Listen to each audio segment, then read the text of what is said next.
mas tantas foram as mudanças da arquitetura que o aspecto das judiarias se perdeu no tempo. Após a conversão forçada, sinagogas e outros espaços judaicos foram destruídos ou transformados em igrejas e capelas, mas a lembrança daqueles que um dia aqui se estabeleceram não se perdeu totalmente.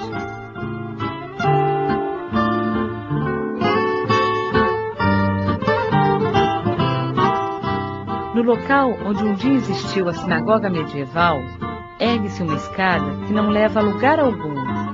Ficou marcada graças à memória popular. É chamada de Escadas da Esnoga.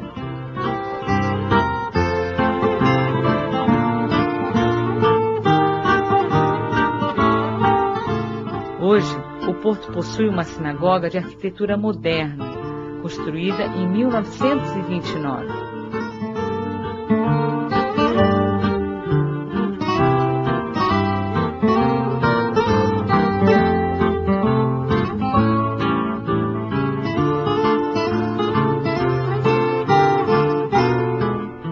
Às margens do Rio Douro, na região da Ribeira, fica a Rua da Alfândega.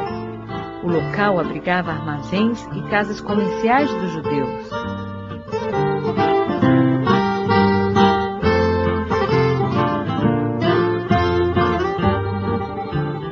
Apesar do antissemitismo nunca ter deixado de existir na Europa, e consequentemente na Península Ibérica, antes de 1492, os judeus viviam em relativa tranquilidade em Portugal.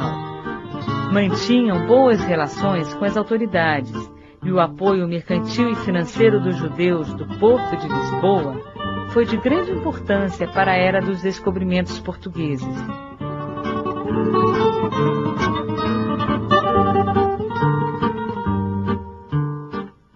Com isso, o país chegou a constar entre as nações mais desenvolvidas do continente. Tem-se falado muito sobre o papel que os judeus representaram na época da formação do capitalismo comercial, no século XVII. E também o papel que os judeus representaram, os judeus sefaradins, na expansão da Europa para o Ocidente, isto é, para o Atlântico, para a América. É interessante lembrar que este papel fundamentalmente foi papel dos judeus portugueses e não dos judeus espanhóis. Quer dizer, os judeus de origem portuguesa, ou melhor, os cristãos novos, os portugueses de origem judaica, e não os espanhóis de origem judaica.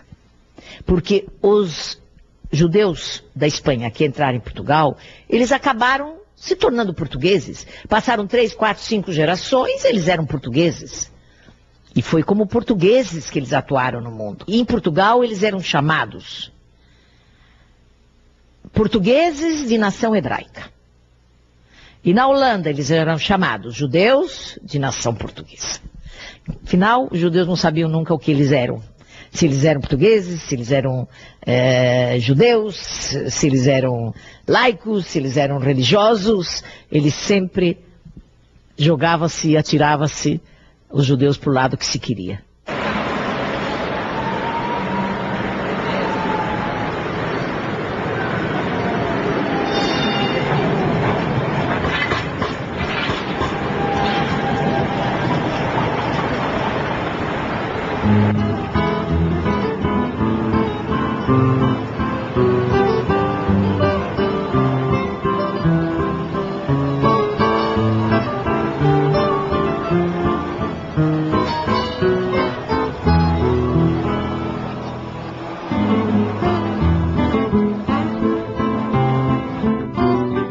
Do Porto, Lisboa, capital do país, foi o grande centro de confluência dos judeus fugidos de Espanha.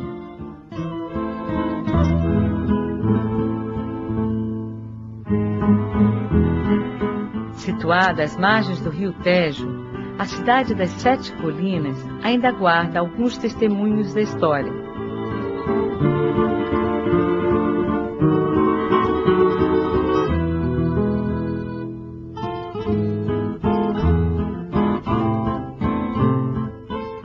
estreitas ruas de Alfama nos transportam ao Portugal do século XV.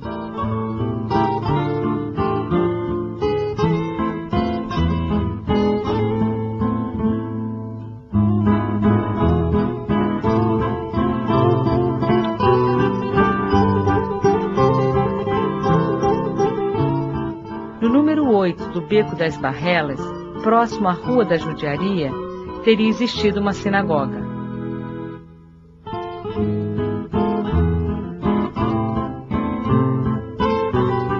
Seguimos rumo à Baixa Pombalina, tradicional zona financeira e comercial de Lisboa.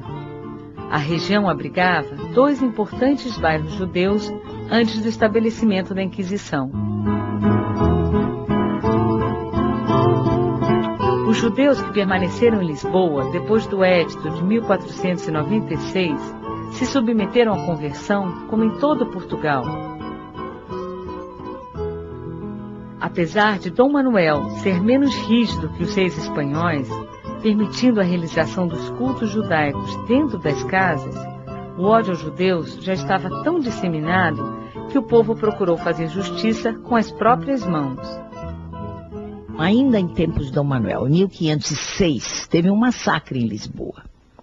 Apesar do Dom Manuel ter sido relativamente tolerante depois da conversão e permitir que eles em suas casas seguissem a religião judaica, apesar disso, o povo já estava sendo doutrinado pela igreja e milhares de judeus foram sacrificados e mortos, e os cronistas contam as cenas terríveis que se passaram em Lisboa nesse massacre. Um dos mais conhecidos pontos turísticos da cidade é a Praça do Rocio. A história desse espaço monumental não pode jamais ser dissociada da trajetória dos judeus em Portugal. A praça foi cenário dos temidos autos de fé, cerimônias onde os judeus recebiam publicamente penas que iam desde a humilhação de usar trajes que os identificassem em qualquer lugar, até a mais terrível das punições, arder na fogueira. Os autos de fé eram espetáculos de massa, era o divertimento, era o circo daquela época. Porque sempre nos domingos, nas praças públicas mais bonitas da cidade, onde com a maior pompa se realizava essa cerimônia de condenação aos hereges. Mas o que é interessante, que nesses autos de fé havia sempre um importante pregador, que ficava durante horas fazendo os seus sermões. E olha, interessante que nesses sermões, o que se acusava principalmente, e o que se mencionava, não eram sodomitas, não eram homossexuais, não eram bígamos, não eram feiticeiras, eram os judeus. Não é aquele herege que praticou o judaísmo em segredo a quem o sermonista se dirige, mas ele se dirige contra todo o povo judeu. Quer dizer, um antissemitismo moderno, não é o antissemitismo medieval que queria que todos os judeus se convertessem apenas. É o antissemitismo moderno contra o povo, contra a existência de um povo. Portugal tem hoje uma população de 8 milhões de habitantes. A comunidade judaica não chega a 3 mil pessoas.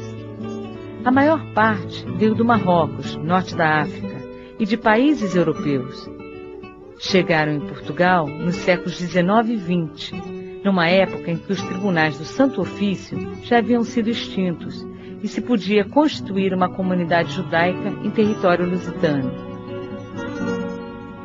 No entanto, no início do século XX, o regime monárquico proibia a construção de templos não católicos com fachada para a rua. A Sinagoga de Lisboa, inaugurada em 1904, foi erguida dentro de um jardim, com a entrada principal na lateral. Ainda hoje é pouco visível da rua. Em Portugal, os judeus não se dividem somente em asquenazitas, provenientes do leste europeu, e sefaraditas, originários da Península Ibérica. Tampouco em ortodoxos ou laicos. Em Portugal, o fator determinante da diferenciação foi foi o Santo Ofício.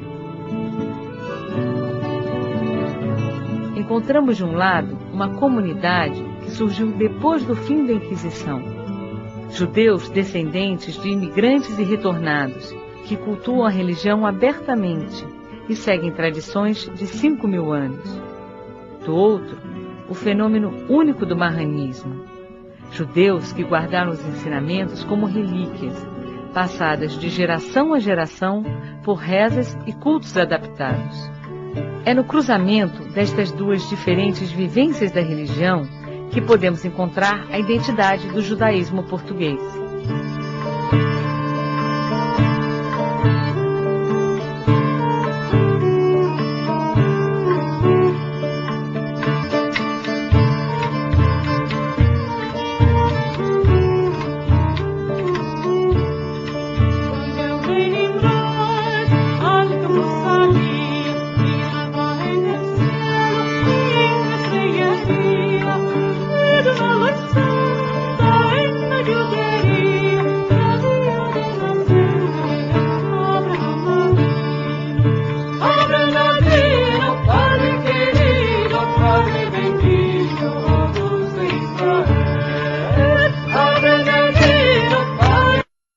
Shalom, shalom a você que está aí ligado na programação da TV Sião. Eu estou aqui mais uma vez para te dar um outro recado muito importante.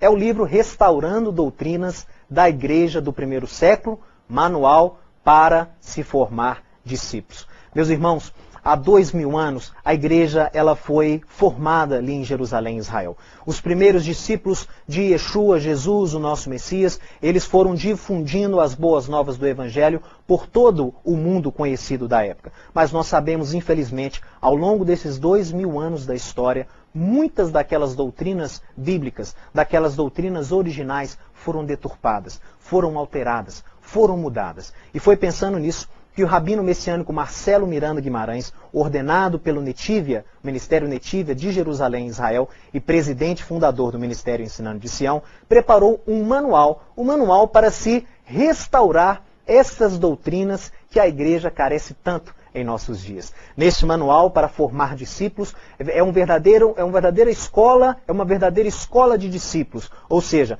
adquirindo esse livro você terá várias lições. A cada lição, um assunto, uma doutrina nova é tratada, com embasamento bíblico, com embasamento na originalidade das Escrituras, na originalidade da Bíblia. Então, se você quer aprender a como restaurar essas doutrinas, ou aprender quais eram essas doutrinas que necessitam tanto de restauração, adquira hoje